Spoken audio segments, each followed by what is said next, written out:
siap ya Bunda. Izin Bunda sekali lagi kita rapikan lagi ya Bunda ya safnya ya Bunda agar lebih rapat, jangan berikan celah-celah untuk yang mengganggu. Ya Bunda. Yang di ruangan sebelah sana boleh loh Bunda maju loh Bunda. Jangan daripada lihat di TV Bunda, mending enak maju sini Bunda. Masih kosong Bunda. Yang di ruangan sebelah maju Bunda. Biar lebih jelas kita menyerap ilmu yang akan disampaikan oleh guru kita.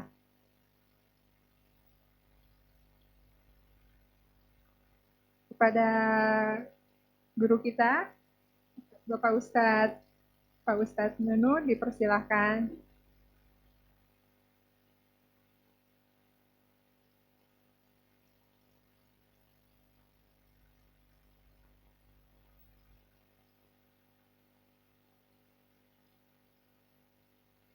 Bismillahirrahmanirrahim. Assalamualaikum warahmatullahi wabarakatuh.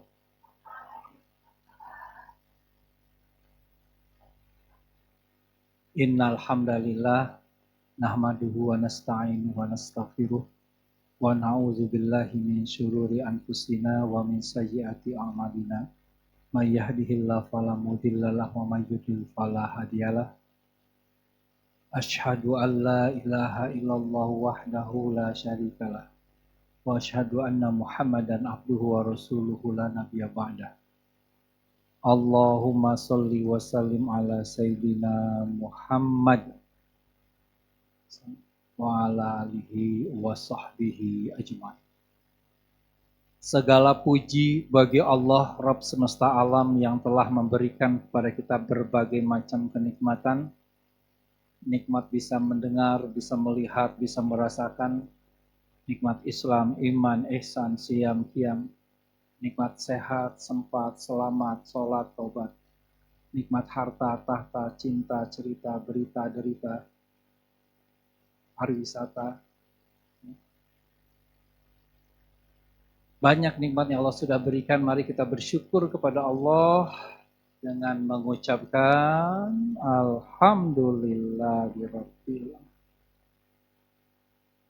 Salawat teriring salam semoga tetap tercurah limpahkan kepada junjungan alam sang suri tauladan, sosok yang sangat kesohor walaupun belum pernah datang ke Bogor, yang sangat viral walaupun gak aktif di media sosial, yang rendah hati walaupun followernya selalu bertambah setiap hari, yang tampil tampan menawan rupawan walaupun gak pernah pakai krim siang dan malam, yang tampil berdaya gak pernah mati gaya karena Quran selalu bersemayam di dalam dadanya, yaitu Nabiullah Muhammad Sallallahu Alaihi Wasallam beserta keluarganya, sahabatnya, pengikutnya, pengikut dari pengikutnya hingga akhir zaman. Semoga kita bisa ikhlas, istiqomah mengikuti langkah-langkah beliau. Amin ya Allah ya Rabbal alamin. Yang saya hormati ya THI sebagai pimpinan, ini namanya Majelis Talim Al-Hansa atau Sahabat Al-Hansa? Majelis Talim Sahabat Al-Hansa. Serta para pengurus yang terus ya memperjuangkan majelis ini menjadi sarana dakwah yang indah agar sampai kepada jannah. Amin ya. Dan seluruh para peserta yang hari ini mengizinkan dirinya hadir pada acara ini, mudah-mudahan Allah mempermudah segala urusan. Amin ya Allah ya Rabbal alamin. Tema kita hari ini yaitu manajemen keinginan untuk memperbaiki nasib. Manajemen keinginan untuk memperbaiki nasib. Oke. Nama saya panggilannya Kang Zen. Kalau ketemu panggil Kang Zen aja, dari Zainul Fuad. Ya. Orang Sunda jadi Kang gitu ya. Ya. Kalau orang Jawa mungkin Mas Zen, ya. Orang luar negeri mungkin ya Mahar Zen, ya. Kalau saya orang Sunda, Kang Zen aja. Kenapa orang Sunda? Karena saya lahir di Padang, ya lahirnya. Tapi ibu orang Sumedang, bapak orang Cicalengka. Ya. Mereka menikah, pindah ke Padang, di situ saya lahir. Jadi gini-gini tetap aso aja. Ahli Sunda wal Jamaah. Ya. Alhamdulillah saya sudah berkeluarga, sudah punya istri 3 putranya. Ya, alhamdulillah. Putranya yang 3, istri 1 istrinya. Nggak habis-habis satu juga, alhamdulillah. Ya, putra saya laki-laki semua, ya sudah kuliah 2, 1 udah kerja, alhamdulillah. Belum ada yang nikah, ya. Mohon doanya ya. Semoga dapat jodoh yang soleh. Amin. Oke ya, bagi jamaah, ibu-ibu sekalian, dengarkan nasib-nasib populer kekinian, silakan kunjungi Spotify atau YouTube Musik. Kita ada namanya grup Nasib Kadar Jiwa dengan format AI. Kadar Jiwa, lagu-lagu yang bisa menyentuh hati, insya Allah. Ya. Kenalannya sudah, ada belajar, ya tenangkan handphone, ya, baru tenangkan hati. Handphonenya di silent boleh, dimatikan boleh, digetarkan boleh, disedekahkan juga boleh. Dapat tahu kebanyakan handphone, sedekahin aja ya. Berdoa, udah doa semua tadi?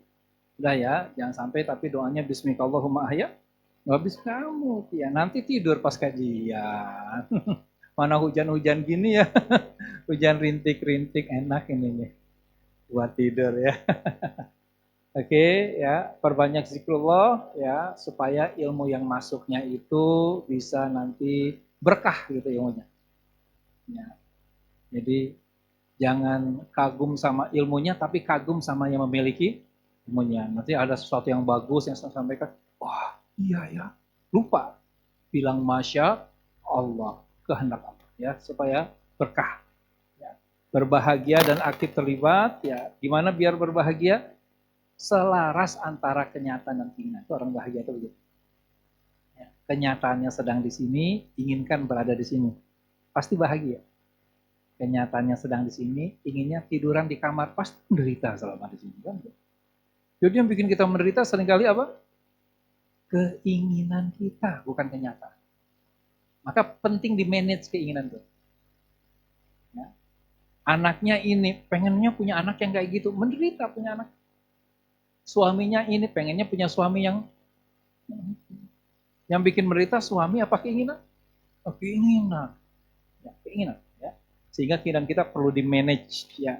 Nah, saya sampaikan keinginan itu mempengaruhi nasib. Dia memang tidak melulu membentuk nasib tapi dia mempengaruhi. Ya, mempengaruhi nasib. Maka hati-hati dengan keinginan. Ya. Jadi polanya awalnya dari informasi. Kita pasti menerima informasi yang berbeda. Dari informasi itu, ya, kalau kita masih bersabar, informasi bisa kita olah jadi knowledge, ilmu namanya. Tapi kalau nggak bisa bersabar, dari informasi langsung keinginan, langsung punya keinginan. Nah, datang informasi, belanja 12, 25, diskon 50 sampai 75%, stok tinggal 10 lagi. Ya. Itu informasi, langsung ingin beli. Itu belum diolah jadi knowledge. Maka setelah informasi harus diolah jadi ilmu. Ini penting nggak dipahami ya, disadari. Nah setelah jadi ilmu, silakan baru jadi keinginan. Nah keinginan ini boleh ditembak, boleh dilepaskan ketika sudah jadi niat dan tekad. Niat itu diluruskan kepada Allah, tekad itu ditawakalkan kepada Allah. Tekad itu azam namanya. Kalau niat. Innamal a'malu bin niat. Setiap amal tergantung dari niatnya. Kalau tekad, fa'iza azamta fatawakkal Allah. Apabila kamu sudah bertekad, bertawakallah kepada Allah. Maka haknya niat diamalkan. Haknya tekad ditawakalkan. Itu mengapa sebelum jadi action harus ada, sebelum jadi amal harus ada tawakal. Tawakal terus di depan. Maka ibu tadi keluar rumah ikut berangkat pengajian, baca doanya, sunahnya apa bu? Bismillahi tawakkaltu ala Allah. Haula wala quwata. Atas nama Allah, aku bertawakal. Tawakal itu menyerahkan urusan. Serahkan urusan kepada Allah. Iya. Nah, kalau udah jadi tawakal, baru ditembak jadi amal. Nah, yang bahaya baru dengar informasi langsung jadi amal. Nggak diolah dulu jadi ilmu, nggak diolah dulu jadi niat dan tekad. Akhirnya hasilnya pasti tidak akan baik. Karena apa? Karena dari informasi jadi amal langsung. Informasi ada keinginan, action. Ini action. Nah, amal ini ya ada dua tipe, ada yang suka rela, ada yang suka paksa. Atau paksa rela. Dan efeknya akan beda. Semakin suka rela, semakin berkah tuh amalnya. Tulus. Maka kalau niat dan tekadnya bagus, pasti suka rela. Tapi kalau niat dan tekadnya nggak bagus, ya itu. Jadinya suka paksa. Ketakutan amal berdasarkan ketakutan. Kalau nggak aku beli, aku nggak kebagian, nggak apa-apa, belum butuh juga. Padahal beda nggak keinginan dan kebutuhan? Beda. Apa bedanya?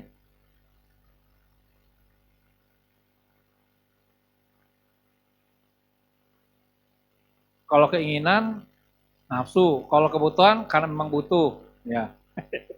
Nah, biar mudah, itu betul, tapi biar mudah begini. Keinginan dan kebutuhan itu berbeda. Apa bedanya? Kebutuhan itu kalau dilakukan, dia akan menyelesaikan masalah, itu kebutuhan. Keinginan kalau dilakukan bisa menyelesaikan masalah, bisa menambah masalah. Nah, yang bagus itu adalah kebutuhan yang kita inginkan. Bisa dipahami. Contoh, sarapan, kebutuhan. Habis sarapan, tukang bakso lewat, ngebakso, itu keinginan, beda. Ya. Oke, beda ya. Ada kebutuhan, ada keinginan. Oke. Nah, amal ini kalau dibiasakan, amal itu jadi continue dan Allah senang dengan amal yang continue, dia akan membentuk habit. Kebiasaan akan menjadi skill. Jadi perilaku, jadi sikap mental. Ya. Amal yang continue itu menjadi kebiasaan dan perilaku. Kebiasaan itu bahasa Inggrisnya habit, perilaku itu behavior. Bedanya apa? Habit sama behavior. Habit itu bisa disadari, bisa tidak. Contoh, ibu punya habit bangun jam 3 pagi. Itu kan seringkali bangun aja tiba-tiba gitu, nggak disadari. Itu habit. Tapi kalau behavior itu disadari ketika melakukannya. Disadari. Misalnya kita makan, behaviornya baca bismillah, itu behavior. Jangan jadi sekedar habit. Kalau makan habit ya, jazakillah. Kalau makan habitnya adalah bismillah, baca bismillah, itu belum tentu jadi behavior. Karena habit belum tentu disadari. Tapi behavior adalah habit yang disadari. Ibu baca bismillah kalau mau makan disadari nggak Bu? Sadari ya. Betul ya? Makannya habis itu makan betulan, makan dengan penuh kesadaran, atau makan sambil nonton?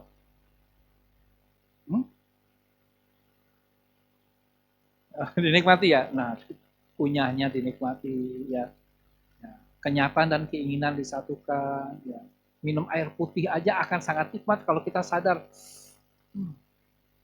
Alhamdulillah, nikmat. Air putih itu nikmat banget. Dibandingkan minum kopi yang memang nikmat tapi sambil mikirin utang. Betul ya. Oke. Nah, kalau amal kebiasaan ini dilanjutkan, dia akan membentuk namanya keahlian, skill. Skill. Bukan skill. Skill. Kalau skill kaki. Skill. Keahlian, keyakinan dan jadi akhlak. Nih kalau amal itu udah jadi habit. Makanya banyak orang yang ingin bisa memaafkan orang lain. Karena pengen bersih hatinya. Ingin bisa memaafkan orang. tetapi dia tidak bisa memaafkan orang lain dengan baik. Kenapa? Karena belum jadi skill. Karena memaafkan itu bagian dari soft skill. Tahu soft skill? Kalau main bola, hard skill. Fisik. Tapi kalau memaafkan, soft skill.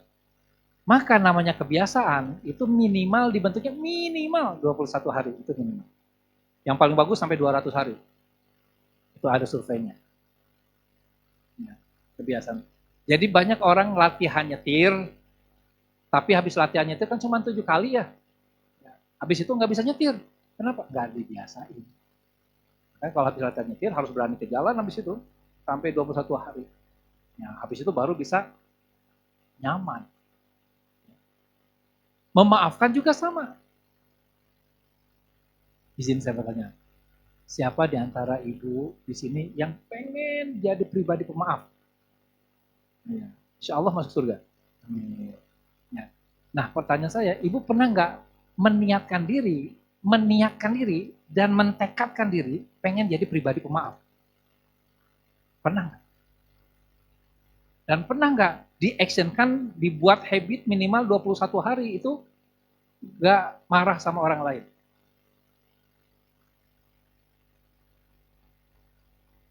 Ya. Karena ini skill, namanya skill kan butuh dilatih. Betul nggak? Kalau nggak dilatih ya nggak bisa. Ya. Oke, sekarang ikuti kata-kata saya. Bismillahirrahmanirrahim.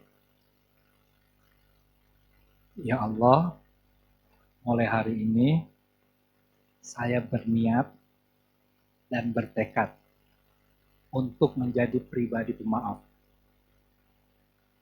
Dan saya mengikhlaskan diri, siap mengikuti pelatihanmu selama minimal 21 hari ke depan. Mudahkanlah ya Allah. Terima kasih. I love you. Sama Allah I love you. Ya. Jadi nanti ibu ya pulang dari sini ketemu anak menjengkelkan, ya latihan dari Allah. Suami menjengkelkan, latihan dari Allah. Sopir angkot menjengkelkan, latihan dari Allah. Ya. Itu mengapa Allah itu nyimpen orang-orang yang bikin kesel itu nggak jauh-jauh, yang dekat-dekat aja. Kalau yang jauh-jauh mah kan menjengkelkannya sesekali. Makanya pernah ada yang tanya, Kang Sen kenapa ya? Kok maafin orang dekat lebih susah dibandingkan maafin orang jauh? Orang dekat yang udah menyakiti, mengkhianati itu lebih susah maafin. Iya, karena itu sedang dilatih sama Allah. Maka karena kita butuh latihan setiap hari, maka yang bikin jengkel datangnya setiap hari. Dan itu hanya ada orang-orang dekat yang bisa begitu. Udah siap?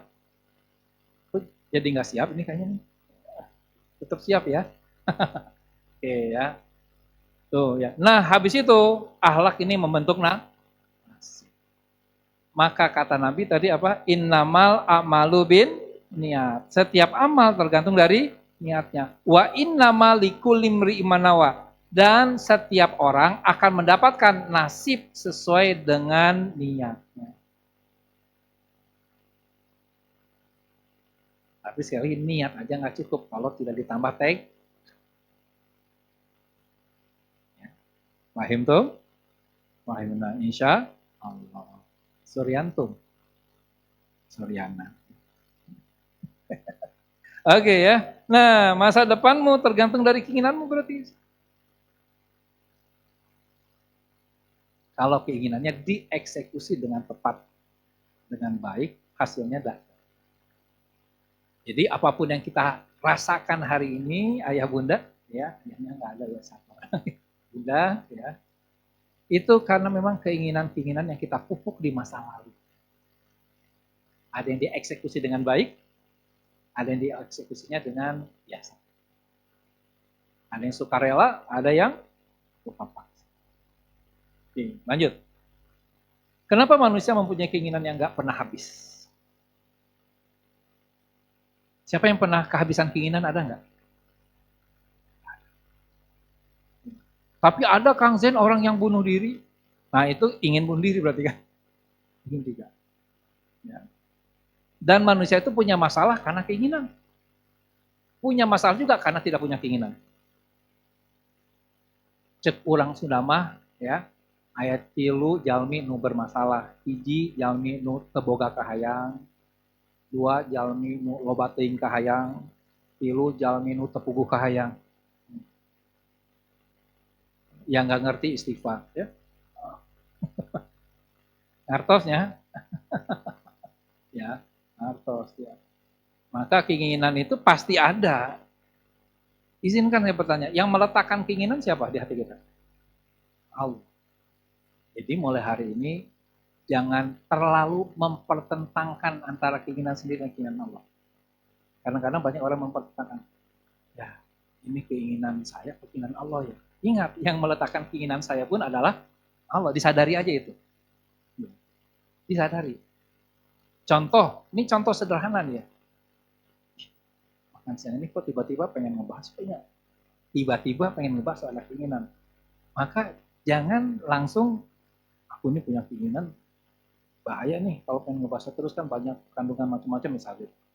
Tapi bisa jadi itu Allah meletakkan keinginan ngebaso, karena sebentar lagi tukang baso yang sedang butuh uang, hamba Allah juga sedang lewat di depan kita. Di depan rumah. Jadi ketika kita manggil baso, itu kita sadari ini sebetulnya Allah sedang meletakkan keinginan. Itu salah satu bentuk manajemen keinginan. Karena hakikatnya semua, hakikatnya ya, bicara hakikat, semua adalah perbuatan dan kehendak dari Allah Subhanahu. Oke. Lihat, apakah karena manusia mudah bosan dan ingin terus mencari kenikmatan, jadi dia punya keinginan? Allah Subhanahu wa taala berfirman, "A'udzubillahi minasyaitonirrajim. Innal insana khuliqa halu'a." Sesungguhnya manusia diciptakan bersifat suka. Ya. Apabila dia ditimpa kesusahan, dia berkeluh kesah. Kenapa sih manusia itu berkeluh kesah? Karena keinginannya enggak tercapai. Betul. Dan apabila mendapat kebaikan, dia jadi kikir. Kenapa manusia itu kikir? Karena keinginannya takut tidak terpenuhi. Jadi sekali lagi masalahnya di keinginan. Jadi kenapa? Ya karena manusia itu punya masalah di keinginan. Kenapa sih manusia punya keinginan? Karena ini jawabannya. Ihdinas siratal mustaqim siratal ladzina an'amta 'alaihim ghairil maghdubi 'alaihim waladdallin. Setiap kita sholat, di luar sholat juga kita baca. Ya Allah, tunjukkanlah kami ke jalan Engkau yang lurus. Yaitu jalannya orang-orang yang telah Engkau beri nikmat. Jadi yang kita cari apa? Nikmat. Jadi manusia ini adalah makhluk pencari kenikmatan. Bukan jalan yang engkau murkai dan bukan jalan yang engkau tersesat. Jadi manusia itu gak suka dengan dimarahi, gak suka dalam keadaan kesal. Maka yang namanya nikmat itu ciri-cirinya ada unsur rasa, ada unsur cara. Rasanya gak dimurkai, caranya gak tersesat. Dan hidup ini pasti dua yang dicari, rasa dan cara yang kita alami. Ya. Dan rasa itu lebih cepat dihadirkan dibandingkan cara. Bu, tolong belikan 1 biji jeruk nipis sekarang di pasar terdekat dari Masjid As-Sofia. Bu beli, datang sini. Ya. Mungkin setengah jam kemudian udah sampai. Ya. Bu, coba jeruk nipisnya dibelah. Ya. Terus dimakan. Apa rasanya? Pertanyaannya, bisa nggak rasa asam itu dihadirkan sekarang? Coba, rasa nggak? Bisa ya? Artinya rasa itu bisa diundang tanpa cara. Contoh, siapa di sini yang pengen banget ganti mobil baru? Ada nggak? Ada, ya nggak apa-apa, ya ada ya. Nah, pertanyaan ketika sudah dapat mobil baru, yang dinikmati apa aja coba? Rasa bukan? Rasanya apa kalau punya mobil baru? Bahagia, senang, ya, sukacita, ya. Oke. Nah, pertanyaannya, bisa nggak perasaan sukacita itu dihadirkan walaupun nggak punya mobil baru?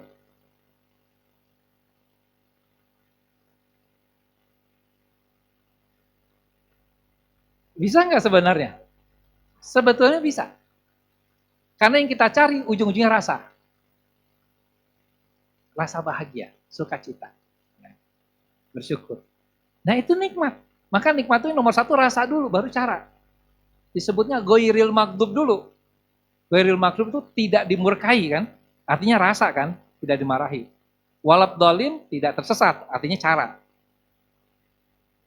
Maka kalau bicara nikmat itu rasa. Nah, berarti ya kalau kita lihat, kalau ada kenyataan begini, ada orang ya sudah punya segalanya, tapi kok masih menggunakan narkoba?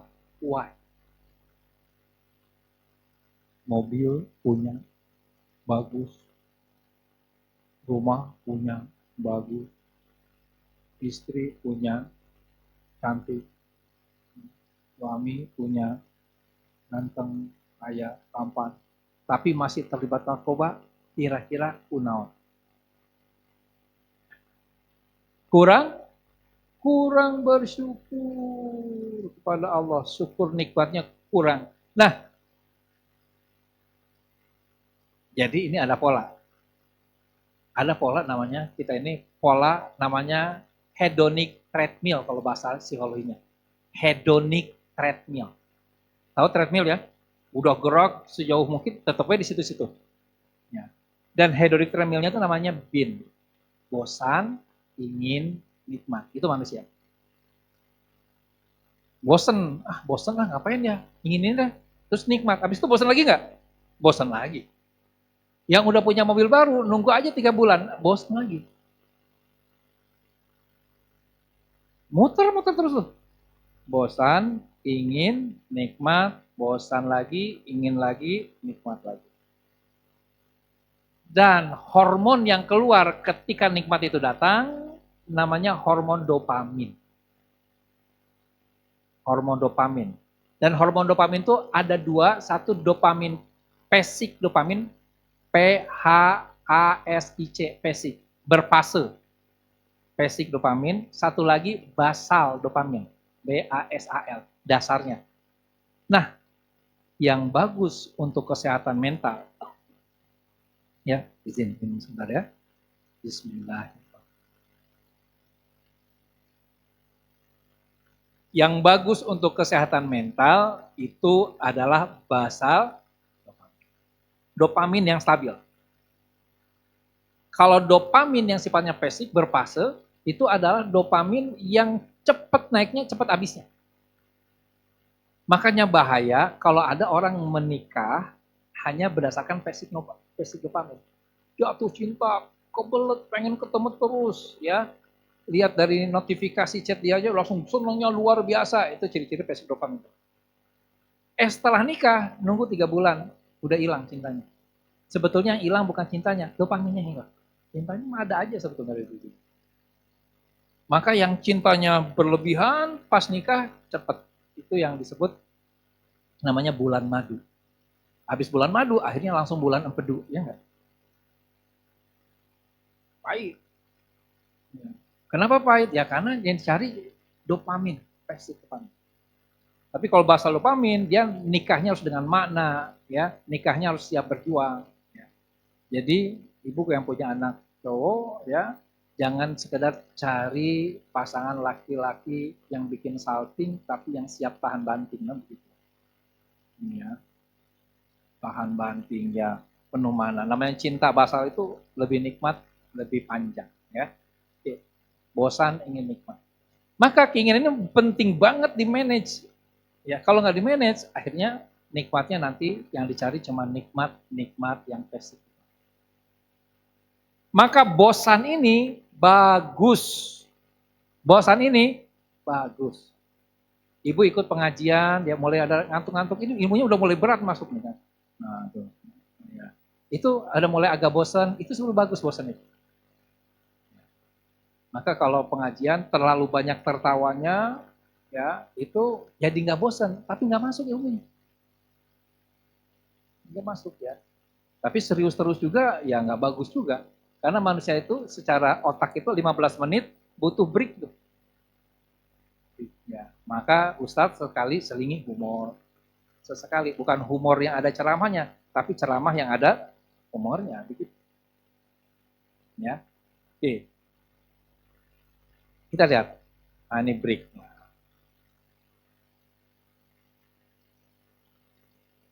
Oke. Salah masuk.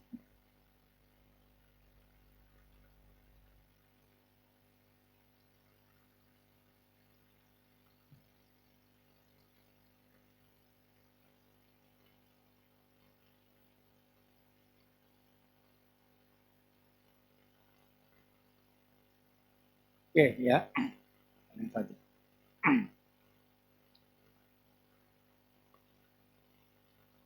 Siapa yang paling banyak keinginannya? Anak kecil. Betul nggak? Ya.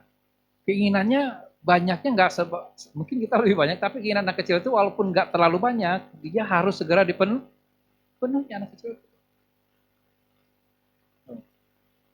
Digigit, ya. Nah, tuh lihat ada apa namanya di sini? Apa? Ngacai. Makanya kan kalau orang gede masih ngacai, mana teh hayang naon cenah. Ya, ngacai ya.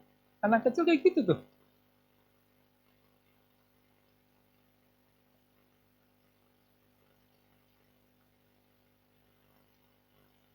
Menuntaskan. Jadi anak kecil itu penting tuh menuntaskan keinginan.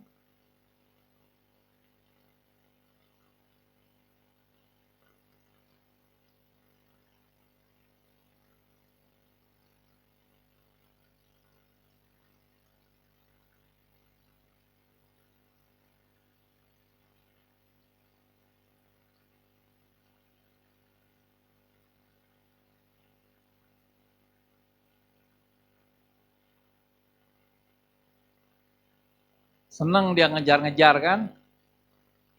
Hmm.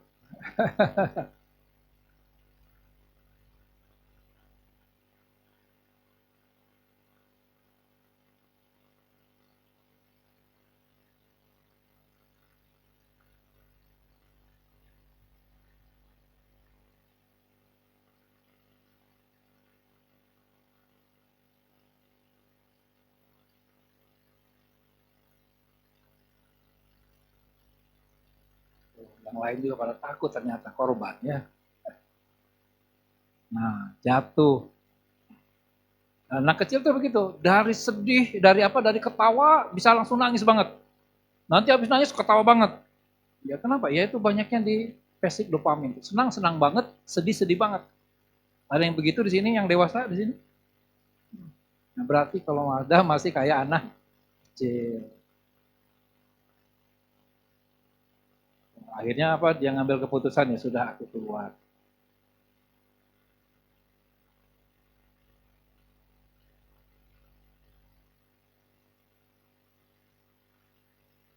Coba dihibur.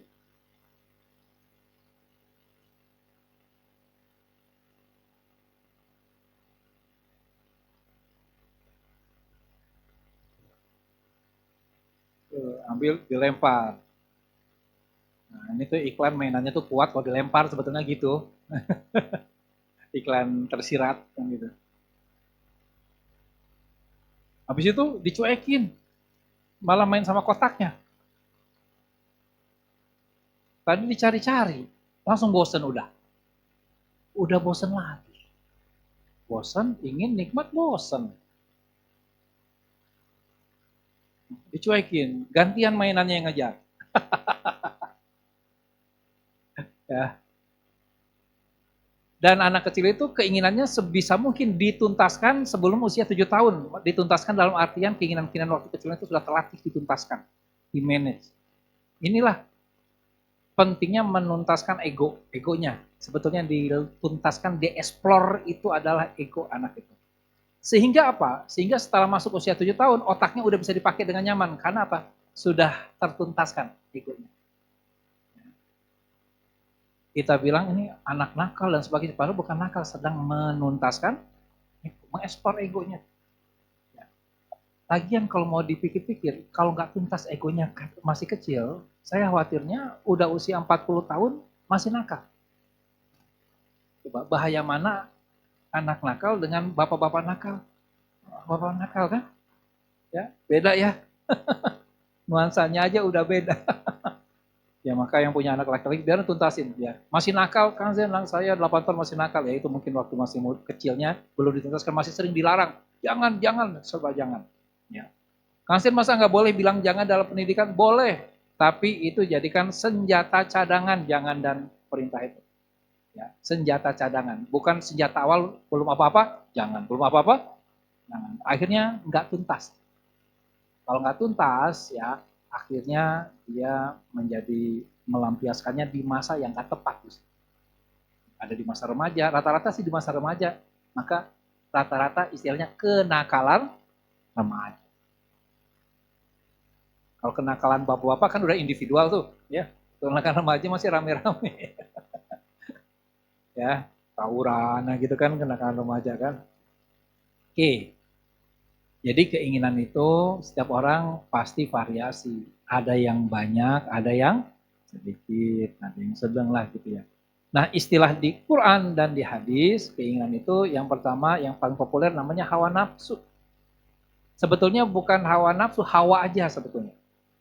Nafsu itu tambahan dari, ya berdasarkan Quran juga, cuman di Indonesia diistilahkan hawa nafsu.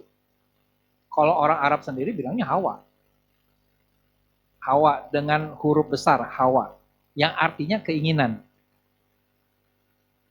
Ibu-ibu di sini termasuk kaum hawa. Artinya kaum yang banyak. Itu kaum hawa, itu hanya kecil, Siti Hawa itu. Siti Hawa. Nah, ibu-ibu di sini termasuk kaum Hawa atau kaum Hawa? Nah, kaum Hawa ya.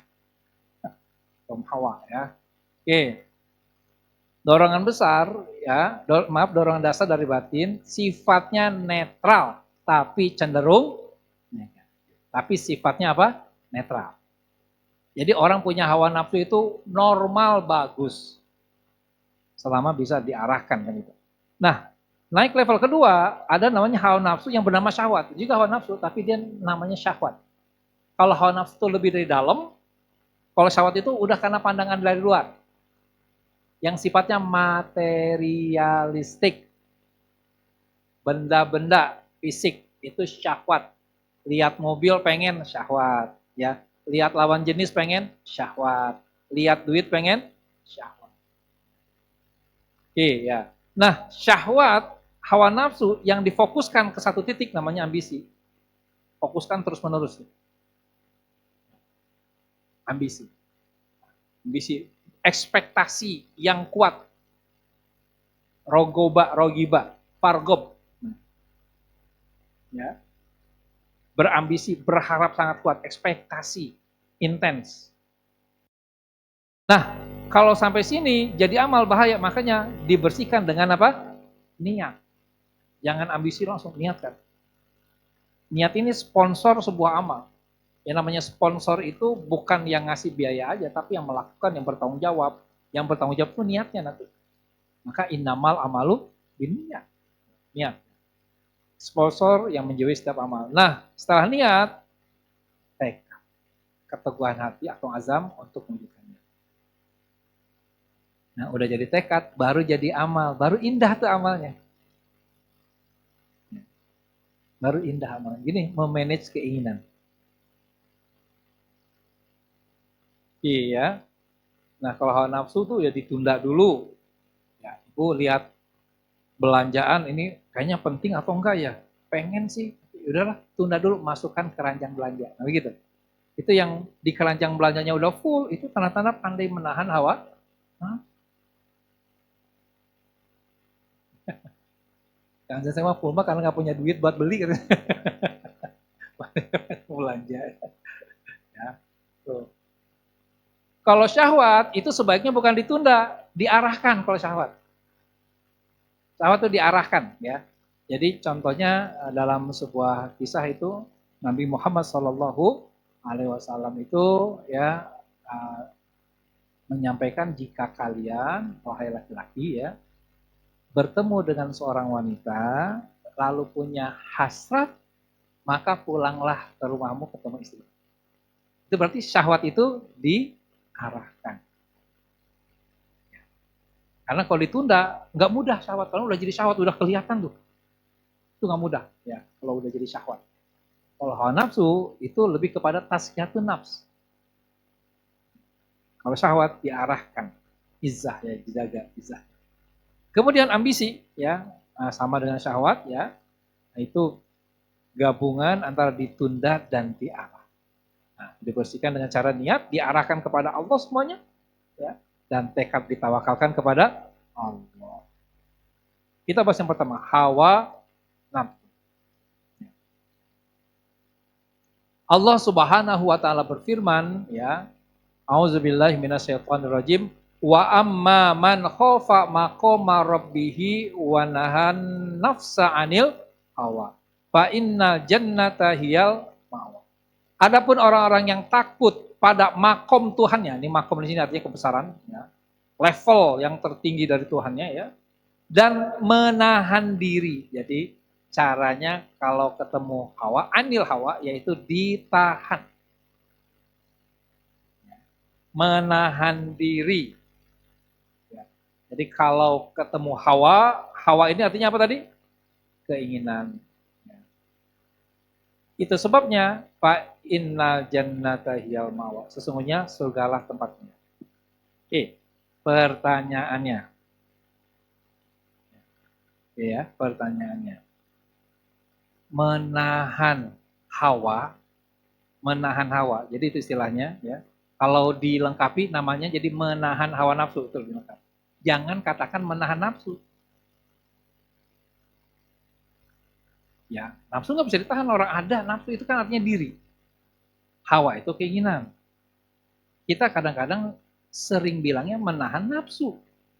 Kok nafsu ditahan? Yang ditahan itu hawa. Ya. Wa nahan nafsa anil hawa. Menahan hawa nafsu, silahkan katakan begitu. Ya. Bukan menahan nafsu. Menahan hawa nafsu itu, ya, surgalah tempat tinggalnya.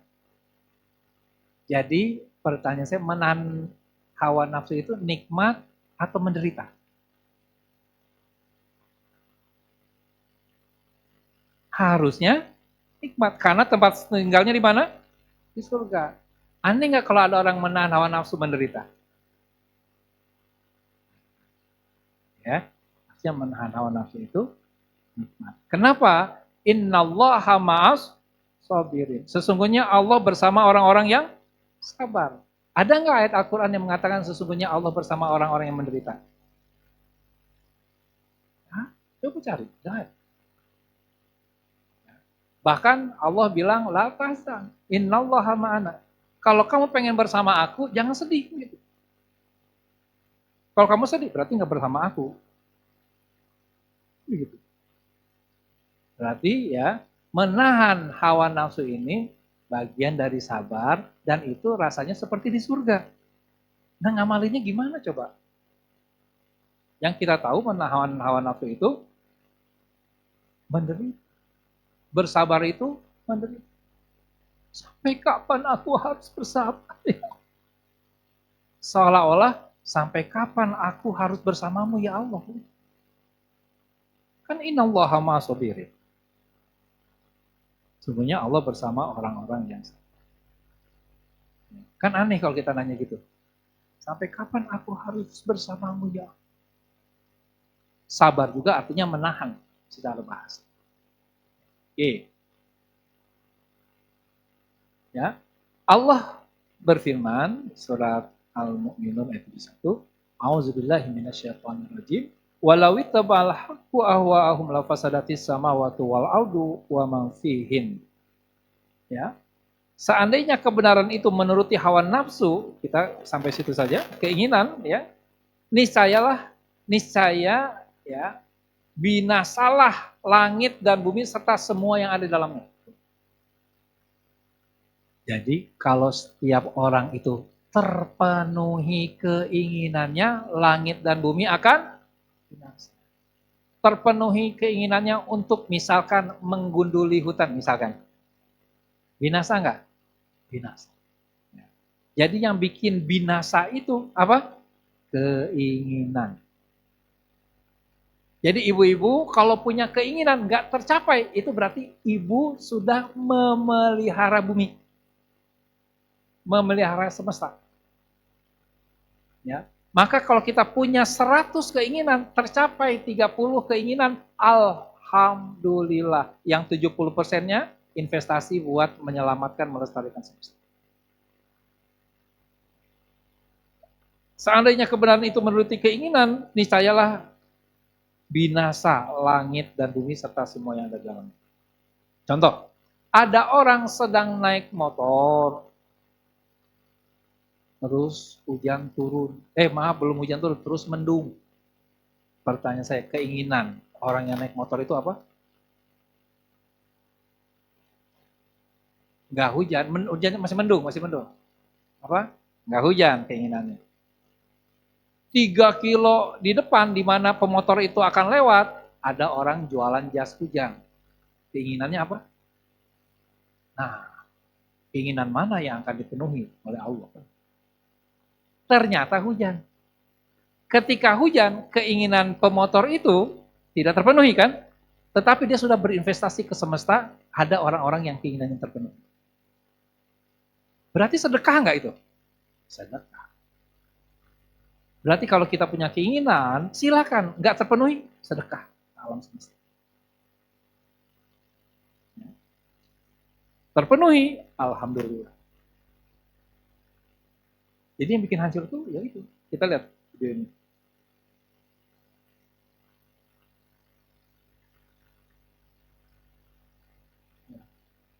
Dia nyetok barang di gudang. Untuk persiapan musim paceklik.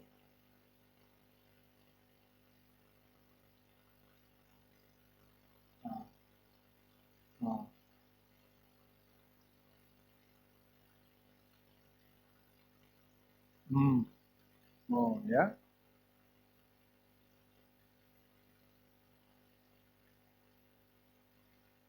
Padahal gitu kan nggak apa-apa. Namanya manusia perfeksionis kadang-kadang.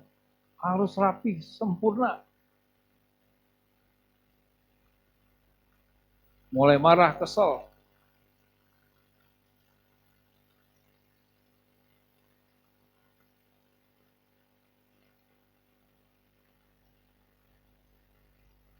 Hancur langit dan bumi. Gara-gara keinginan.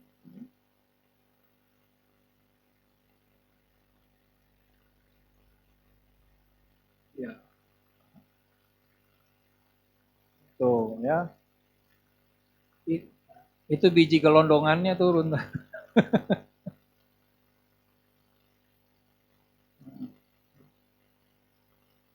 Ada nomornya apa kagak itu ya walau alam.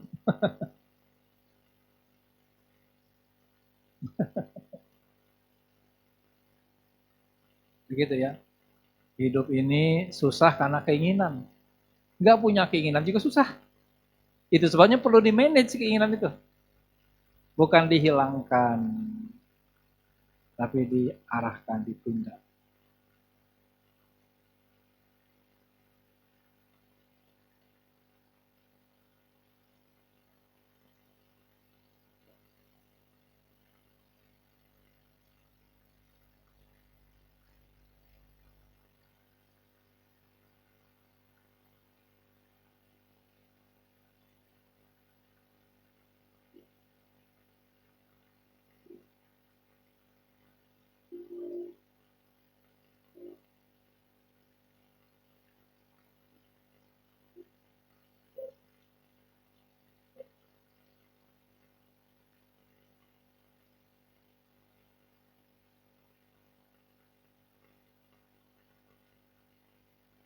Keinginan menyelamatkan diri. Gitu.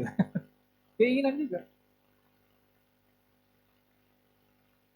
Keinginan tetap hidup.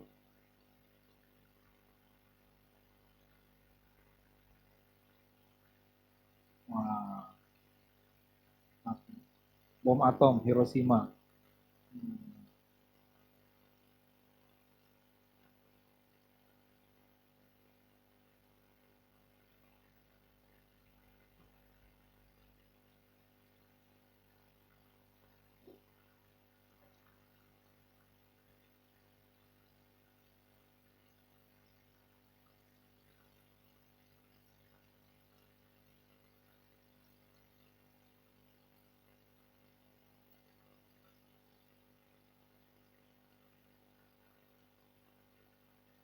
Tuh kan hancur. Walawit tamal haqqu ahwahum lafasadatis samawati wal ardu. Ya. Dan kalau sekiranya kebenaran itu berdasarkan hawa nafsu mereka, maka hancurlah, binasalah langit dan bumi dan apapun yang ada di antara keduanya. Jadi yang bikin nanti alam semesta ini hancur, siapa? Keinginan. Keinginan manusia. Ya. Oke. Nah, ini bicara nafsu sekarang beda. Di nafsu, bahasanya di sini nafs, bukan hawa. Ya. Nih, ini dipertegas karena masih banyak orang yang tertukar antara hawa dan nafsu. Kamu mau jadi orang nafsuan? Ya memang atuh. Kita kan nafsu itu artinya diri, harus punya diri, pendirian. Jadi orang yang nafsuan itu artinya orang yang punya pendirian. Nah, ini diartikan orang yang kornian. Nafsuan itu jadi pesannya ya. Oke ya. Nih, aku tidak membebaskan nafsuku. Karena sesungguhnya nafsu itu pasti mendorong kepada kejahatan. Pasti. Kecuali, tapi dikasih kecuali nafsu yang diberi rahmat oleh Tuhanku, sesungguhnya Tuhanku maha pengampun lagi maha penyayang. Ya. Jadi nafsu itu harus bisa kita bebaskan. Nah itu ada lagi materinya itu panjang, yang namanya melepaskan identitas diri. Sampai ketemu identitas sejati. Oke ya. Ini dilepaskan, dibebaskan nafsu itu. Kenapa? Ya karena kebanyakan nafsu itu membuat kejahatan kecuali yang dikasih rahmat. Yang disebut nafsul mutmainnah.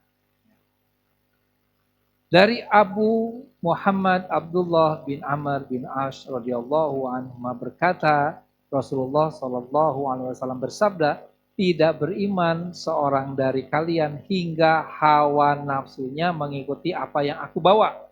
Berarti boleh nggak punya hawa nafsu? Boleh. Cuman harus ngikutin Nabi, gitu ya. Oke. Nafsu atau diri artinya nafsu ini bukan keinginan. Jadi dibetulin ini mindsetnya yang selama ini menganggap nafsu artinya keinginan. Oh, keinginan itu hawa. Ya. Nafsu artinya diri yang dirahmati oleh Allah adalah nafsu yang terbebas dari kemelekatan terhadap hawa nafsu. Terbebas dari kemelekatan keinginan. Itu yang namanya bebas. Bukan tidak punya keinginan, tapi tidak melekat kepada keinginan. Bisa dibedakan nggak? Saya ingin mobil dan saya melekat kepada keinginan saya. Sehingga kalau saya nggak punya mobil itu, saya menderita. Itu namanya tidak membebaskan nafsu. Saya ingin mobil, tapi saya tidak melekat dengan keinginan saya. Karena saya adalah saya, mobil adalah mobil. Sehingga ketika mobil itu nggak dapat, saya baik-baik saja. Dan kemelekatan itu sampai kemelekatan yang di luar, sampai kemelekatan yang nempel ke dalam. Namanya ke tubuh kita itu nempel. Tubuh kita kan bukan saya, tapi dia bagian dari tanggung jawab saya. Aku adalah aku, tubuhku adalah tubuhku. Tapi aku bertanggung jawab dengan tubuh. Sehingga kalau bunda, ya misalkan ada yang ngomong, bunda, lama gak ketemu, tambah gembrot, aku adalah aku, gembrot adalah gembrot. Nah, gitu. Itu melepaskan itu, maksudnya itu melepaskan itu begitu. Ya. Punya keinginan silahkan, tapi lepaskan keinginannya. Bukan dibuang, dilepaskan kemelekatannya. Rasa melekatnya. Oke ya. Kecuali hawa nafsu yang mengikuti Nabi Muhammad SAW. Jadi hawa nafsu itu ada dua kata. Satu hawa, satu nafsu. Ya. Ini ada sebuah hadis yang afdalul jihadi ayyujahada rajulu nafsaha wa hawah. Jihad yang paling utama adalah seorang yang berjihad nafsunya dan hawanya. Jadi yang berjihad itu dirinya dulu baru keinginannya. Punya pendirian dulu baru punya keinginan. Itu yang bagus. Ya. Nah kalau nggak punya pendirian nanti keinginannya yang akan membawa diri. Harusnya dirinya yang membawa keinginan. Ya. Bukan terbawa perasaan, tapi membawa perasaan. Ya. Ya. Cuman kadang dimanainya berjihad mengendalikan hawa nafsunya. Dimanainya begitu. Jarang orang yang memenangi yang berjihad pendiriannya dan keinginannya itu perlu dijihadkan. Bersungguh-sungguh. Namanya bersungguh-sungguh, pasti dia akan nanti menjadi habit. Kan bersungguh-sungguh. Karena menjadi habit, menjadi skill. Karena bersungguh. Nah ini syahwat yang kedua sekarang. Yang pertama tadi apa? Hawa nafsu. Yang kedua, syahwat yang digabungkan dengan ambisi. Jadi ambisi ini bahasa lainnya ekspektasi yang berlebihan. Bahasa Inggrisnya bisa ekspektansi juga bisa. Ya. Oke. Ini ada juga kalimat rogobah ini ya, atau satu lagi namanya haroso, kata orang Indonesia mah harus ya. Harus ya. Ini di surat Al-Insyirah ya. Faiza farol tafansab wa ila rabbika fargob. Rogobah ya. Apabila kamu sudah selesai dengan satu urusan, maka selesaikan urusan lain dengan sungguh-sungguh. Ya, kita disuruh bersungguh-sungguh, ini membentuk habit berarti. Ya. Dan kepada Allah lah kamu berharap, berambisi, berharap, melekat kepada Allah. Kargo. Ya. Seandainya mereka benar-benar ridho dengan apa yang diberikan kepada mereka, oleh Allah dan Rasulnya dan berkata, hasbunallah, cukuplah Allah bagi kami. Allah akan memberikan kepada kami sebagian dari karunia-Nya dan demikian pula Rasulnya. Sesungguhnya kami adalah orang-orang yang hanya berharap kepada Allah. Yang bikin kecewa kalau kita berharap kepada manusia. Maka keinginan itu harus diletakkan kepada Allah. Nah, berharap kepada Allah itulah tadi yang nanti jadi niat dan tekad. Oke ya. Jadi ya ini ada ilustrasi juga kisah. Ya saya ambil dari film Yusuf. Ini ketika Siti Zulaikha ingin menjebak hawa nafsu karena syahwat Siti Zulaikha sudah sangat besar melihat Yusuf oleh asistennya Zulaikha diajak masuk ke kamarnya Zulaikha. Dan kamarnya Zulaikha ini terdiri dari 7 pintu. Jadi kalau mau ngapa-ngapain di dalam nggak ada yang tahu, bahkan suaminya.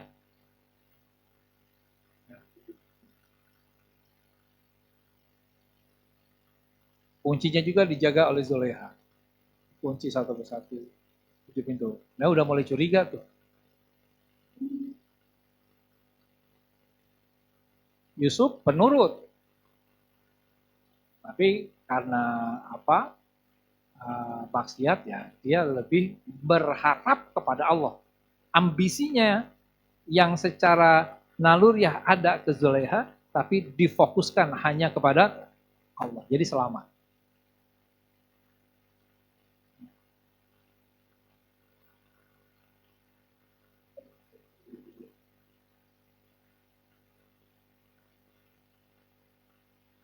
Tapi Nabi Yusuf yang asli lebih ganteng ya Bu ya. Nah ini contoh aja, contoh ya. Nah, jadi nggak usah terlalu terpesona ya. Ya. mencontoh. Zulehanya juga bisa jadi lebih cantik dari sini.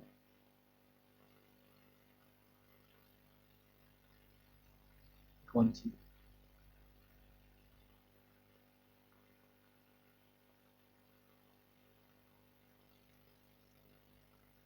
Penting memanage keinginan kono.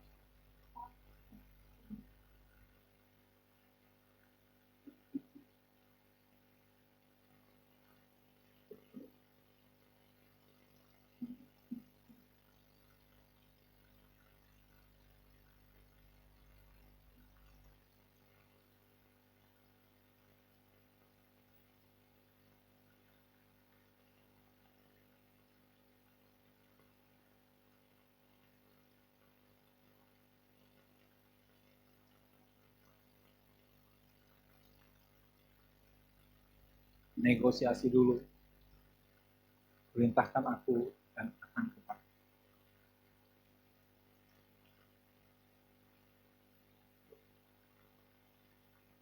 Panggilan sayangnya iya sih.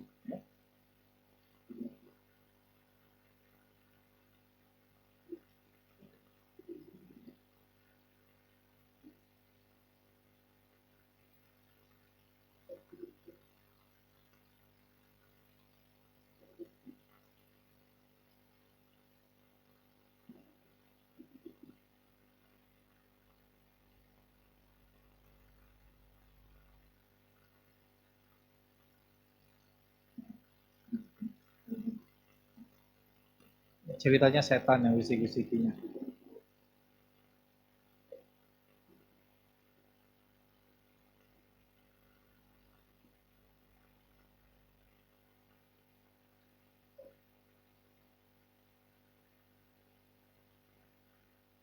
Itu keahlian setan itu salah satunya membuat perbuatan salah menjadi terasa benar. Jadi bisikannya, kamu kan bawahanku, kamu kan budakku. Memang memang kamu itu harus patuh sama aku. Enggak dosa kok ini mah, enggak. Ini memang bagian dari kerjaanmu sebagai budak misalkan begitu ya. Dan itu keahlian setan tuh, memutarbalikan fakta ya. Yang salah terasa benar, yang benar terasa salah.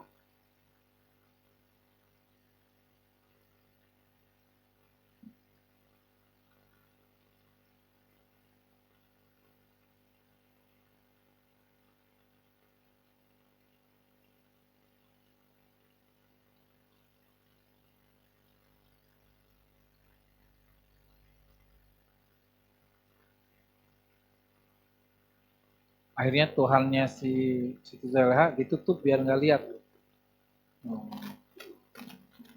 Kan nggak kelihatan kan sekarang. Tuhan nggak ngelihat katanya.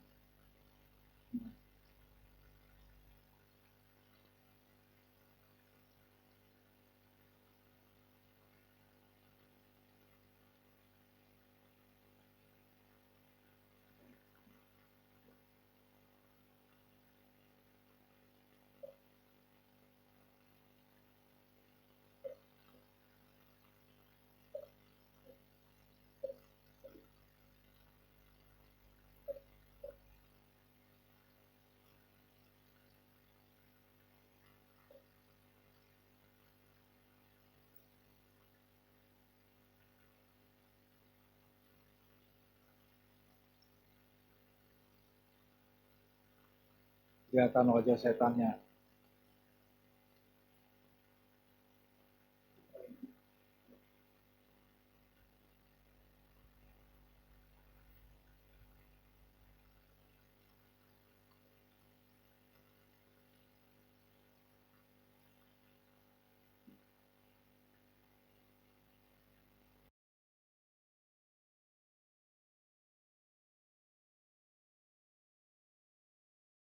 Yang dibalas tadinya sama Yusuf.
7 pintu lumayan ya. Nah, ini pintu ketujuhnya agak macet nih, pintu terakhir nih. Kenapa agak macet? Supaya ada adegan yang sangat penting. Apa itu?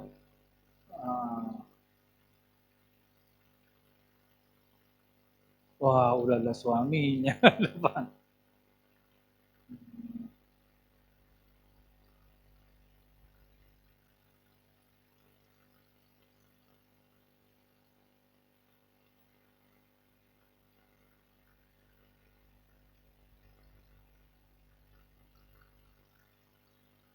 Habis filmnya. Udah habis itu memang. Pengennya, inginnya diteruskan. Kita manage keinginan kita kembali ke lab. Cari filmnya, namanya judulnya Yusuf filmnya itu ya.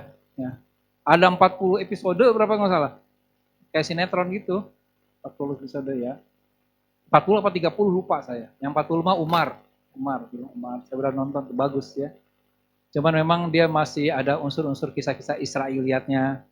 Yang buat nambah-nambah menarik lah. Yang penting kita punya basis Qurannya. Oke. Baik. Ya. Jadi nggak apa-apa sebetulnya kita berambisi kepada sesuatu selain Allah selama kita lebih mencintai Allah dan Rasulnya dan jihad di jalannya. Itu. Selama nggak ninggalin sholat, selama nggak ninggalin pengajian, selama nggak ninggalin Allah dan Rasulnya, gitu. Ya, silakan, karena manusia sekali lagi namanya keinginan itu tidak perlu dihilangkan, karena dia datang kan, Allah yang letakkan. Berarti hanya perlu dikelola atau di manage. Sadari mulanya, oh ini jadi awalnya hawa nafsu dulu, habis itu jadi syahwat, jadi ambisi, jadi niat, jadi tekad. Udah jadi tekad baru action. Ya, baik. So, berambisi atas dunia boleh-boleh saja, selama tidak melebihi kecintaan kepada Allah dan Rasulnya, serta berjihad di jalan. Waktu saya sampai jam berapa tadi? 11 ya. Pagi ya. Jadi ada hawa nafsu, ada syahwat. Nah, hawa nafsu itu dari dalam lebihnya, rangsangnya. Ya. Walaupun syahwat juga bagian dari hawa nafsu ya. Tapi yang umumnya dari dalam udah bawaan, kalau syahwat dirangsang dari. Jadi kalau dibuat perbedaan sederhananya, syahwat itu rangsangan dari luar, hawa nafsu itu rangsangan batin. Ya. Syahwat itu tubuh bawaannya, kalau hawa nafsu jiwa. Ini hasrat terhadap kenikmatan fisik, sensual, indrawi. Ini dorongan terhadap sesuatu yang diinginkan walau tidak tampak. Tampak juga bisa. Ya. Ini sifatnya instinktif sesaat. Ini yang banyak hormon dopamin tadi. Ini lebih persisten membentuk karakter. Ini jadi karakter kalau udah hawa nafsu. Ini bisa dikendalikan dengan ifah namanya. Menahan diri dan diarahkan. Kalau hawa nafsu, ya itu lebih disucikan. Maka ada istilah tazkiyatun nafs, pensucian jiwa. Bukan tazkiyatul hawa. Bukan mensucikan keinginan. Tapi yang disucikan adalah jiwa. Kalau jiwanya sudah suci, berarti keinginannya juga nanti tidak akan melekat. Jadi silahkan sekali lagi punya banyak keinginan, yang penting kita terbebas jiwa kita dari kemelekatan terhadap keinginan. Ya. Niat. Niat itu harus ikhlas.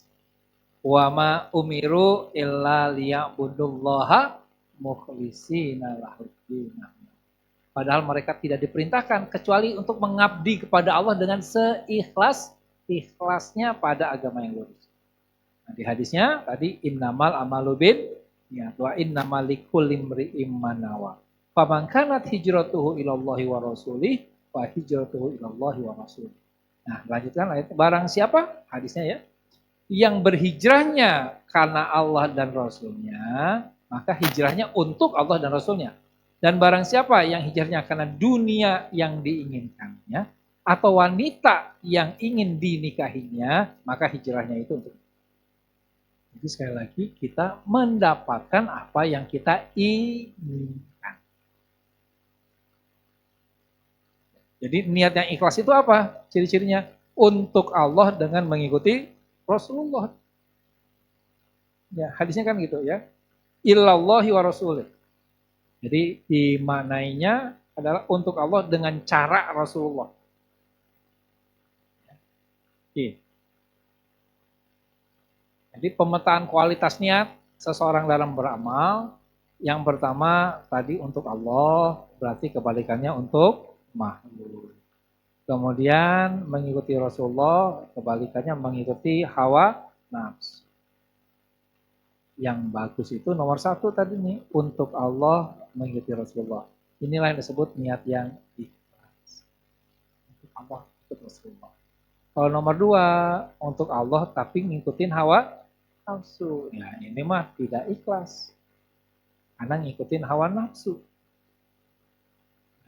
Nomor tiga, Kang Zin, tapi kalau hawa nafsunya sesuai dengan Rasulullah, boleh, bagus. Maka ikutilah, jadikanlah begini. Ya Allah, jadikanlah kebutuhanku sebagai keinginanku. Jangan jadikan keinginanku sebagai kebutuhanku. Saya pahami ya? Ya Allah, jadikanlah kebutuhanku sebagai keinginanku. Silakan berhawa nafsu terhadap yang dibutuhkan. Hawa nafsu sama suami sendiri, syahwat, ya, itu malah bagus kalau begitu ya, karena yang benar. Yang nomor tiga, ya, ini untuk makhluk, tapi ikut hawa nafsu. Ini parah. Udah mah untuk makhluk, untuk orang, ikut hawa nafsu. Nomor empat, ya, untuk makhluk, ikut Rasulullah. Nah, contoh nomor empat ini mungkin yang perlu kita pertegas untuk makhluk. Contoh, ibu misalkan pengen nyenengin menantu. Ibu tahu menantu ibu sukanya tunjang. Terus ibu beliin tunjang buat menantu. Ya, kita disampaikan kasih ke menantu, menantunya, oh makasih mama tunjangnya, ini pasti enak, tapi aku lagi sakit gigi, gak bisa makan tunjang. Mama kalau mau ngirim-ngirim itu bilang dulu atuh, ya. Terus ibu kenapa kecewa? Karena perkataan si menantu atau karena kesalahan niat kita? Karena niat kita ingin menyenangkan menantu.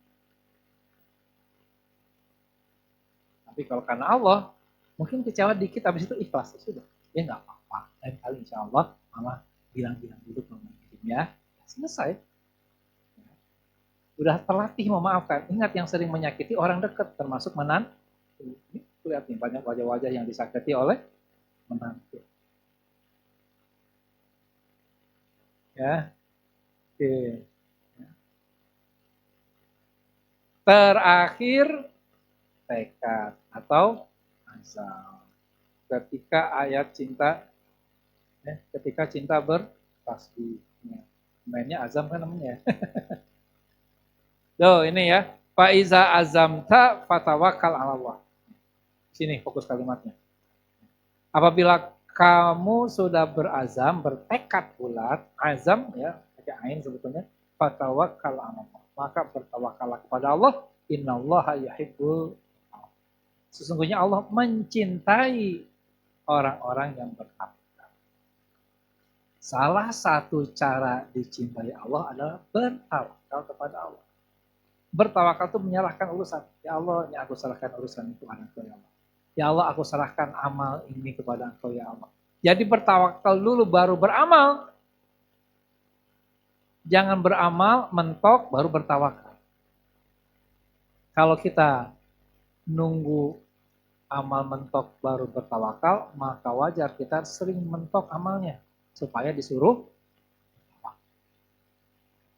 Jadi tawakal.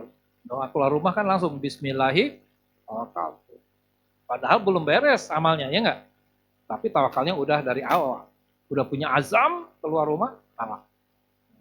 Dan Allah senang sama kita. Kalau Allah senang sama orang yang begitu, dibantu nggak sama Allah hidupnya? Dibantu. Tahu cinta. Maka Bunda, kalau pengen dicintai Allah, maka bertawakal kepada Allah SWT. Setiap makhluk mempunyai hak. Haknya baju dipakai, ya. Haknya hawa nafsu adalah ditunda lalu disadari. Haknya syahwat yaitu diarahkan, ditunaikan ke yang halal. Haknya ambisi adalah dilepaskan dan dikembalikan kepada Allah. Haknya niat yaitu diwujudkan dalam bentuk amal soleh. Haknya tekad adalah ditawakalkan kepada semua punya hak. Banyak orang yang lupa mentawakalkan tekadnya. Kalau nggak ditawakalkan, akhirnya tekad jadi ambisi, turun pangkat ya, levelnya jadi turun. Ya, jadi dibuat levelnya begini nih. Yang paling bawah levelnya namanya yang keinginan dasar. Ya, netral tapi cenderung negatif. Naik level menjadi syahwat, hasrat. Ya, kalau dalam keinginan duniawi, physically, ya. Walaupun hakikatnya syahwat bagian dari hawa nafsu. Nah, kalau hawa nafsu atau syahwat ini diintenskan, difokuskan, namanya ekspektasi atau ambisi. Keinginan yang difokuskan dan intens. Nah, kalau dibersihkan sponsornya ya dengan sponsor amal pada jiwa, yaitu dengan niat.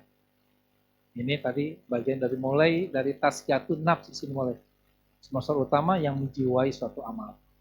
Karena Allah dengan cara Rasulullah. Baru tekad. Keteguhan untuk mewujudkan niat dengan tawakal. Diserahin sama Allah. Maka kalau nggak diserahkan sama Allah, dari niat bukannya naik ke tekad, turun ke ambisi. Udah niatnya sudah karena Allah, dengan cara Rasulullah, udah ikhlas tuh. Tetapi lupa ditawakalkan. Akhirnya jadi melekat sama yang diinginkan. Jadi kalau udah melekat sama yang diinginkan, tidak melekat sama Allah, akhirnya jadinya ambisi. Maka penting terus meluruskan niat. Meluruskan niat.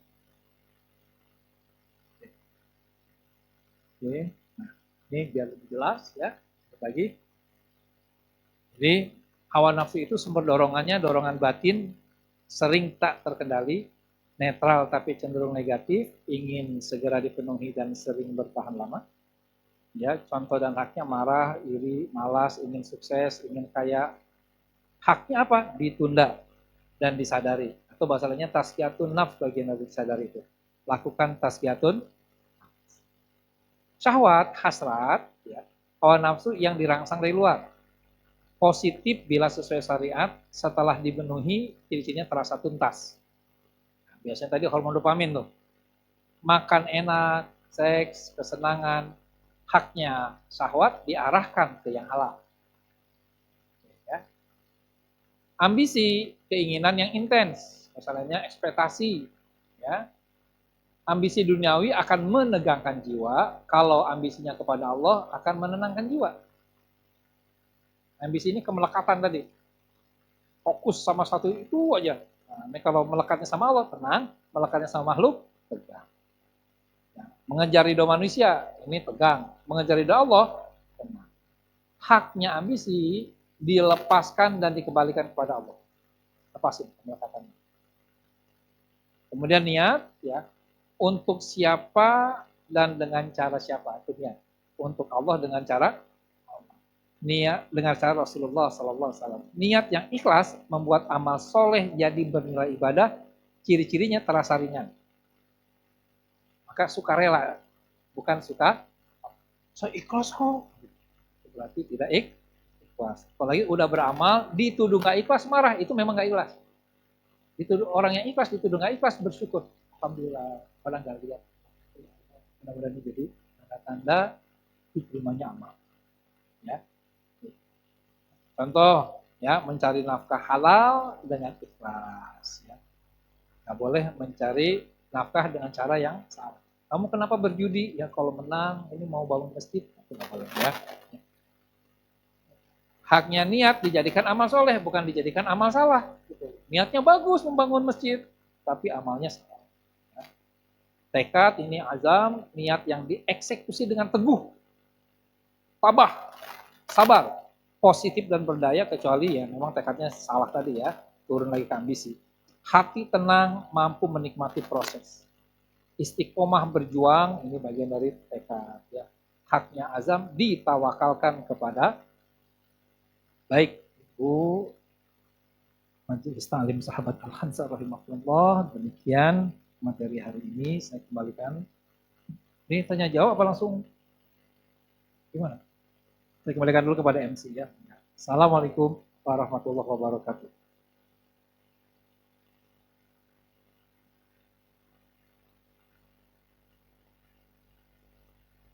Masya Allah, jazakillah khair Ustadz atas ilmunya yang luar biasa dan tontonannya ya Bunda ya, kita jadi kayak nonton bioskop ya Bun ya. Seru ya jadinya ya. Semoga jadi semakin kitanya lebih paham lagi ya Bun apa yang dijelaskan oleh Ustadz. Izin sebelumnya nanti akan ada rekan-rekan yang akan mengedarkan kantong sunduk. Kami persilahkan kepada Bunda untuk mempersiapkan infak terbaiknya.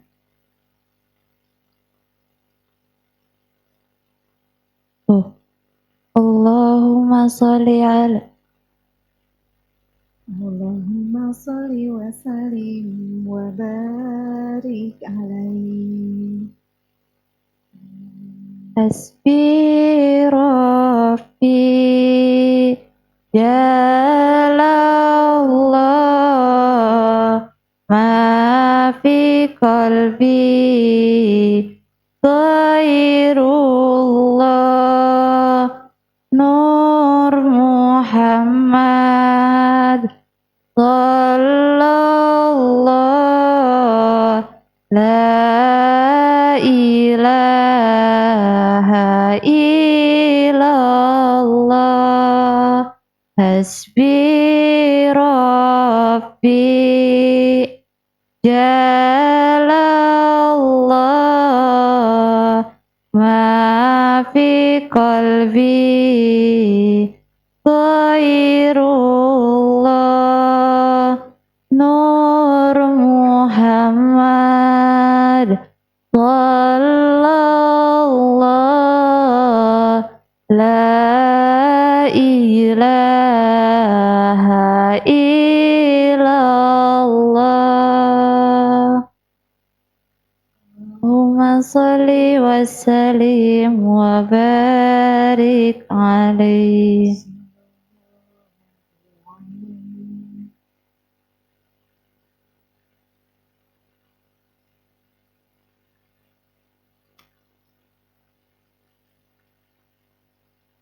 Bunda, karena waktunya mepet, jadi izin untuk yang bertanya kita kasih kesempatan satu ya Bunda ya. Bismillahirrahmanirrahim. Assalamualaikum warahmatullahi wabarakatuh. Sebetulnya saya tidak ingin bertanya, cuman ingin meminta bagaimana mendapatkan materi yang barusan saya dapat. Apa ada linknya atau gimana caranya? Bertanya ya? Oke, terima kasih. Ini ada rekamannya ya? Ya, ada. Nanti bisa diulang, lihat rekamannya. Ya. Maksudnya materi PDF gitu. Kalau bisa PDF nanti boleh juga dikirim. Iya, Ya. PDF-nya kalau Ya. bisa. Barangkali ada linknya atau bagaimana? Oh enggak, nanti paling saya kirim ke teh. Oh ya, Iya ke aja. panitia ya. Ke panitia, Oke, ya. baik, terima kasih. Ya. Assalamualaikum warahmatullahi wabarakatuh. Waalaikumsalam warahmatullahi wabarakatuh.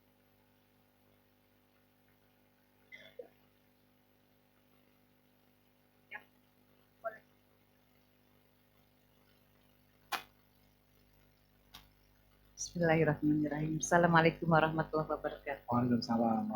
Pak Ustadz, saya mau bertanya ya, kalau ya gitu ada seorang yang menyakiti hati saya udah memaafkan, malah saya dengan doa juga ya Allah, luruskan hati hamba, lembutkan hati hamba untuk selalu memaafkan orang yang telah menzalimi diri hamba.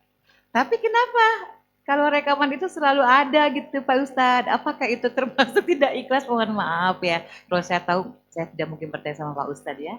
Atur nuhun, wabillahi taufiq hidayah. Wassalamualaikum warahmatullahi wabarakatuh. Waalaikumsalam warahmatullahi wabarakatuh. Baik ya. Jadi pertama namanya ikhlas itu bukan kholas. Ikhlas bukan kholas. Kalau kholas itu selesai. Kalau ikhlas itu proses menyelesaikan diri. Namanya memurnikan diri. Ya, jadi pertama kalau kita udah maafin orang itu, udah lapang dada, ketemu orang itu mungkin sebulan kemudian kesel lagi. mau apa nggak masalah, maafin lagi aja. Karena terus berproses. Jadi memaafkan itu berproses, butuh waktu. Karena kita manusia biasa. Memang bagi orang-orang yang sudah terlatih banget, dia mungkin bisa 3 menit hilang, udah hilang betulan. Tapi kita ini berproses. Bahkan sekali berNabi Muhammad SAW, ya, itu pun ada satu titik, ya, karena saking sayangnya karena Allah terhadap paman beliau Hamzah, tapi dulu dibunuh sama Wasi, ya, hatinya dimakan sama Hindun, ya, Nabi bilang gak benci sama Wasi, cuman aku nggak mau lihat kamu. Kenapa? Karena itu membuat aku teringat. Tapi Nabi mau ketemu Hindun. Padahal yang makan hatinya siapa? Hindun. Ya. Artinya apa? Itu masalah rasa itu personal. Ya, personal. Harusnya kan nih kalau mau dibenci Hindunnya dong yang nyuruh, ya sponsornya kan, ya. Tapi Hindunnya enggak. Malah Nabi masih bisa bercanda sama Hindun. Nah, di sini ya pertama itu. Yang kedua, yang diperintahkan oleh Allah memaafkan, bukan melupakan. Tidak ada perintah melupakan. Jadi justru bagus ingat peristiwanya kita maafin. Itu namanya menghadapi. Ya. Nah, kalau kita memaafkan karena lupa, itu namanya pikun. Kamu gak marah lagi sama aku? Emang kamu pernah ngapain sama aku? Ya, itu namanya pikun. Ya. Jadi kalau pikun mah gak ada ininya, gak ada apa, gak ada pahalanya ibaratnya ya. Karena gak sempat memaafkan, karena emang udah lupa aja itu mah. Jadi itu ya. Baik. Enggak. Allahu a'lam.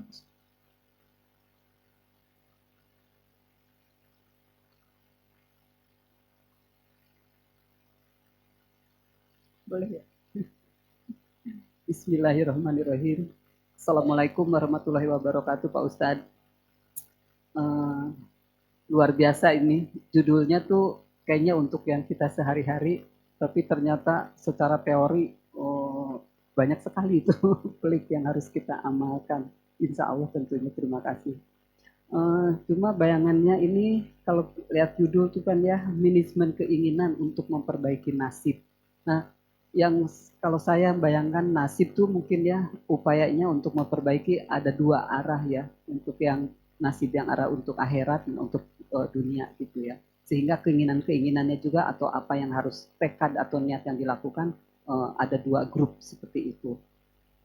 Cuma nih ada cumanya untuk diri saya mungkin ya, menempatkan atau merancang keinginan itu saya pribadi tuh disesuaikan dengan potensi diri gitu ya, potensi diri. Jadi misalnya ada lamunan seperti contoh tadi, pengen punya rumah yang bagus, saya nggak punya mimpi gitu gitu karena tahu bahwa potensi nggak memungkinkan, jadi di bawahnya gitu. Nah sehingga pertanyaannya tuh sebetulnya tadi disampaikan juga ada statement dari Pak Ustadz bahwa keinginan itu sudah ditentukan juga oleh Allah. Tadi ada statement seperti itu. Nah sehingga itu yang membuat tergerak saya dengan pikiran, sebetulnya kita jadinya harus menempatkan keinginan tuh di atas potensi sehingga kita berupaya atau memang sesuaikan saja. Bagaimana Pak Ustadz komentar? Terima kasih. Baik, pertanyaan sangat bagus. Ini bisa satu materi lagi nih. Oh, karena ini banyak yang diulik tuh dari pertanyaan itu sebetulnya. Mensingkatnya aja ya. Pertama, kita tidak perlu mendikotomikan, membedakan keinginan dunia dan akhirat. Karena semua keinginan harus dalam rangka mengabdi kepada Allah. Wa ma umiru illa liya'budullaha mukhlishina lahud dinahum. Dan padahal mereka tidak diperintahkan kecuali untuk mengabdi kepada Allah dengan seikhlas-ikhlas. Jadi kalaupun pengen punya rumah, punya mobil, harus dalam rangka mendekatkan diri kita kepada Allah. Saya harus punya mobil nih, biar dakwah lancar. Misalkan, ini kalau dalam bahasa saya ya, saya harus, misalnya ibu, ya saya harus kuliahkan anak di UI, biar prestasinya nanti lebih mudah, kerjanya lebih mudah, misalkan. Dan biar ibadahnya itu lebih nyaman. Bahkan, ketika keinginan itu tidak terkait dengan ibadah, itu sebaiknya kita belajar melepaskan. Jadi ukurannya bukan tidak terkait dengan potensi sebetulnya. Tapi ini bagian dari ibadah nggak? Contoh, ibu ya mau sholat tapi lututnya sakit. Sehingga ketika ruku, sujud susah. Terus punya keinginan, pengen ke dokter terapi sembuh. Supaya bisa beribadah. Nah itu. Jadi supaya semakin khusyuk beribadah. Nah kalau ternyata punya keinginan sesuatu, dengan keinginan ini kalau terpenuhi, ternyata ibadahku makin tidak bagus, nah itulah sebetulnya keinginan yang di luar potensi. Karena potensi diri itu hakikatnya akhirnya cuma dua. Dari banyak potensi kita, tapi kalau dikerucutkan cuma dua. Satu potensi sebagai Abdullah, dua potensi sebagai khalifah. Jadi apapun kita ukur ke potensi diri yang paling dasar. Kalau aku lakukan ini, aku semakin mengabdi nggak kepada. Kalau aku beli iPhone 17, ya, apakah ini membuatku tambah soleh, atau tambah serba salah, atau bikin orang jadi nggak nyaman, dan sebagainya. Ya. Atau bikin ini justru mempermudah operasionalku. Ya. Mempermudah urusan broadcastku. Ya. Mempermudah urusan medsos dakwahku. Jadi ke arah situ. Jadi itu jawaban singkatnya. Itu kalau dibuat materi, panjang. Iya. Jadi begitu ya. Allah. Terima kasih Bunda atas pertanyaan-pertanyaannya. Karena waktu yang tidak memungkinkan, jadi kita cukupkan pertanyaannya. Semoga semua terwakili ya Bunda. Penjelasan dari Ustadz juga sudah sangat jelas ya dengan penampilan-penampilan Korea itu layar. Izin Ustadz untuk memimpin doa. Mari sama-sama kita tundukkan kepala kita dan hati kita pada Allah Subhanahu wa taala. Kita semua punya keinginan, kita lepaskan kemelekatan keinginan itu dari nafsu kita, tapi kita lekatkan kepada Allah Subhanahu wa taala. Kita awali dengan istighfar 3 kali. Astagfirullahaladzim. Hamdan syakirin hamdan yuwafi ni'mahu wa yukafi masih. Ya Rabbana lakal hamdu kama yanbaghi li jalali wajhikal karim wa azim. Allahumma shalli wa sallim ala sayyidina Muhammad wa ala ali sayyidina Muhammad. Ya Allah ya Tuhan kami, ampunilah dosa-dosa kami. Dosa kedua orang tua kami. Dosa mertua dan menantu kami. Dosa anak-anak kami, dosa adik dan kakak kami, dosa paman dan bibi kami, dosa sepupu, dosa ipar kami, dosa tetangga-tetangga kami, dosa kaum muslimin dan muslimat, mukminin dan mukminat, baik yang masih hidup ataupun yang sudah wafat. Ya Allah, ya Tuhan kami, mudahkanlah kami memanage keinginan yang Engkau letakkan di kolbu kami. Kami sadar seutuhnya keinginan ini Engkau yang meletakkan atas izin-Mu. Keinginan ini adalah ujian yang perlu kami kelola. Maka ya Allah, terima kasih atas ilmu yang Engkau berikan kepada kami pada hari ini. Sehingga kami paham, kami semakin sadar bahwa keinginan itu perlu dikelola dengan benar. Mulai dari hawa nafsu, syahwat, ambisi, niat, dan tekad baru jadi apa.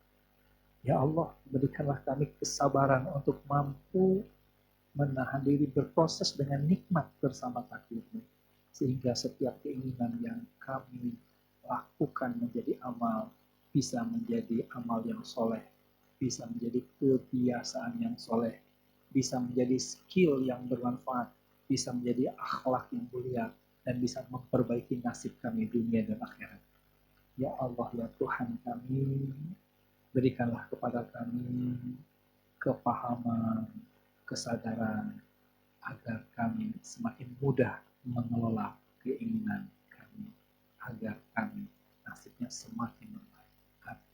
Rabbana zallamna anfusana wa illam taghfir lana wa tarhamna lanakunanna minal khasirin. Rabbana atina fid dunya hasanah wa fil akhirati hasanah. Sallallahu alaihi wasallam Muhammad wa ala alihi wa sahbihi.